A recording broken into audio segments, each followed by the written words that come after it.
ஆச்சி gulab jamun mix வழங்கும் மணிச் செய்திகள். இணைந்து வழங்குபவர்கள் அரசன் சோ.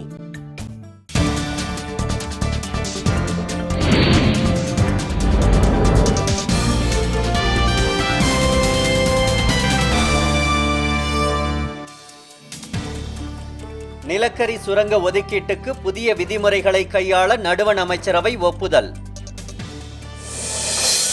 இலங்கையில் நடைபெற்ற இனப்படுகொலை குறித்து பன்னாட்டு விசாரணை வேண்டுமென ஐநா அவையில் அன்புமணி ராமதாஸ் வலியுறுத்தல். ஆதார் அட்டையை கட்டாயமாக்க நாடாளுமன்றத்தில் சட்ட திருத்தம் கொண்டுவரப்படும் என நடுவண் அரசு தகவல். ஜெகன்மோகன் விடுதலையானதில் அரசியல் இல்லை என காங்கிரஸ் திட்டவட்ட மறுப்பு. ராணுவ கமுக்க தகவல்களை ஊடகங்களில் விவாதிக்க வேண்டாம் என வி.கே. சிங்குக்கு நடுவண் அரசு அறிவுறுத்தல்.